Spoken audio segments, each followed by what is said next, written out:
when I post this. They're gonna send me a cease and desist. They are coming for my ass when I post this.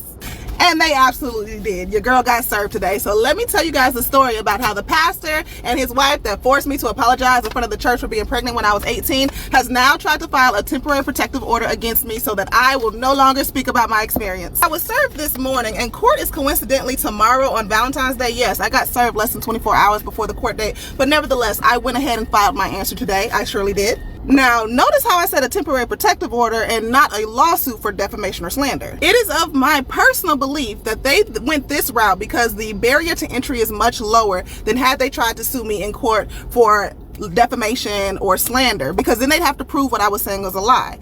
To get a temporary protective order is fairly easy. All you have to do is say, hey, I feel threatened, and they're pretty easy to get, particularly if people don't answer. And I'm assuming they didn't think I would have time to answer, but your girl spent the entire day getting her story together, having the evidence together, and it is filed, and I will be seeing them in court tomorrow. In this order, they are alleging that I am harassing them, and they want my videos removed, and for me to no longer be allowed to speak about them in the future and to stay away from them. I have not had any direct or indirect contact with these people in well over a decade, so I don't know how I can stay any further away from them than I have, and I'm allowed to talk about my experience. It's freedom of speech. So if these magically go down, then I can't fathom.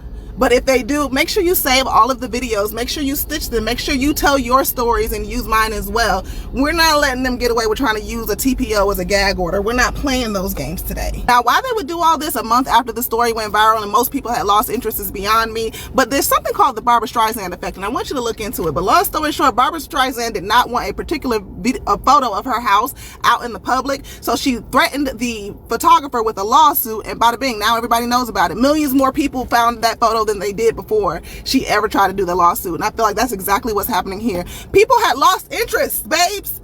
People wasn't checking for it no more. The story went viral. Everybody went on. The story continued. Another pastor gets away with doing harm, but then you did this. Anyway, so I can't give you guys all the details, but I just know that I have plenty of evidence to corroborate my stories, and I'm going to come fully prepared for court tomorrow. That said, I do look forward to the opportunity to just simply share my story in a courtroom setting, regardless of which way it goes. I really hope that the judge orders in my favor and doesn't make me shut up and not talk about my experience. But just in case that does happen, I did want to go ahead and get this video out tonight. I hope that it does go viral while I'm sleeping. And also, I don't know what I'm going to wear tomorrow. Since it's Valentine's Day, I'm thinking about wearing like pink as an homage to Legally Blonde. I want to tell you guys a story time about how I was forced to apologize for being pregnant in front of an entire church, subsequently kicked out, and told if I came back it would be criminal trespassing. Year was circa 2009. I was 18 years old, fresh out of school, about to start college, chasing behind some little boy. I say church very loosely because it was really a cult, but he had been there for like 9 years, so he was good and indoctrinated at the time. It was summertime before we started college together, and his family was always at church, so of course I was at church too. I joined the church and everything, and one of the requirements to join the church is you have to do an interview with the pastor and the reverend. The reverend was the pastor's wife, and they ask you if you're a virgin, and I told them straight up, no baby, I am not. They asked me if I planned on being celibate, and I was like, not really. And let me tell y'all, from that point forward, they did not like my black ass because they had the youth unlocked. Everybody was celibate. Everybody had abstinence rings. They did not want my harlot ass in that church, but there I came. Their crowning achievement was the young man that I followed up in there. You hear me? He was a virgin at 18 years. They had had him for 9 years. They were their golden child. They did not want me there, but there I was. Anyway, I snatched that young man's virginity up the second we got to school, and I got pregnant the exact same day. Now, I took a plan B, but she must have ate it because a few weeks later, baby, positive pregnancy test, we were here. We ended up telling his mother, who was also very indoctrinated with the church at the time. She ends up telling the pastor. So one day after service, a few weeks into my pregnancy, they have everybody stay except for the kids. The kids get to go to the youth ministry. They have everybody else stay. Now, for additional context, y'all have to understand, these people did not like me because I came in asking way too many questions. Like, for one, why are y'all collecting tithes 3 times per service when it's the same group of people in there? Or about how y'all collected $1 million for a new church because y'all been in a storefront plaza for the last few years. You finally get the money up, and then the deal doesn't go through and all the money is gone and people have to re-raise the money. I was like, that feels like embezzlement. Again, they did not like me. Okay, so boom, this is after service. The kids have gone away, and they have me and homeboy stand up, and basically he tells the entire church, we have a sinner amongst us.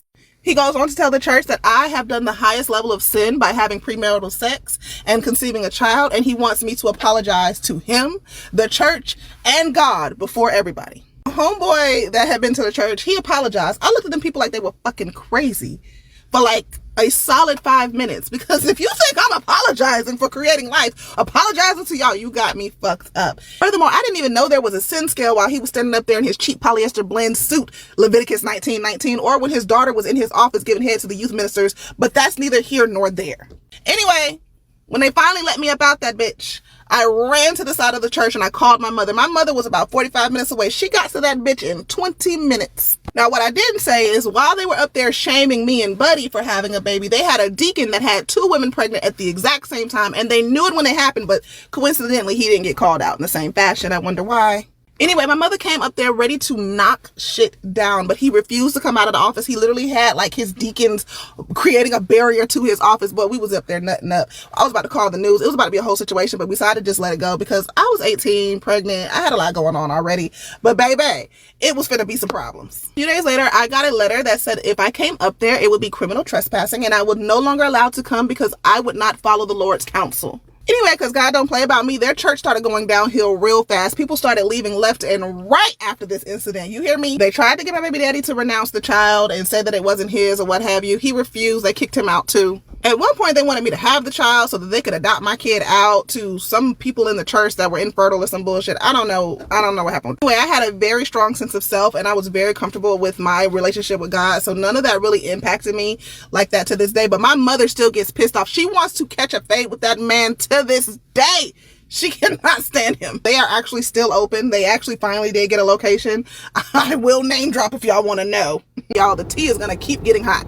Now, stuff that I experienced personally, I'm just going to say, but anything that anyone else told me, I'm going to say allegedly because I'm telling y'all they're going to send me a cease and desist. They are coming for my ass when I post this. Okay, so the name of this church is Family Life Baptist Church. They are located in Fayetteville, Georgia. This is their Google page. I need y'all to make sure y'all are targeting the right place because there are multiple Family Life churches out there. The pastor's name is Alfred Lands and the wife's name is Rosemary Lands. I'm going to get into some of my own experiences because they were relatively mild in comparison to what other things people have told me. So I told you guys about how I questioned why they had a new building fund. Well, the reason I questioned that is there used to be a big picture where you could see the goal and how much money everyone had made, and every time a deal fell through with the real estate, they just started it over. So I remember asking that question out in the office. They pulled me into the office and admonished me for questioning where the money went. The other time I was walking into the church, and I guess the pastor wasn't too far behind me because a deacon came running up behind me to open the door for the pastor. They then scolded me for not opening the door for him, and I was just like, he's a man. And they were like, a man of God that's not allowed to touch doors. Oh. Now remember my mother-in-law who was fully indoctrinated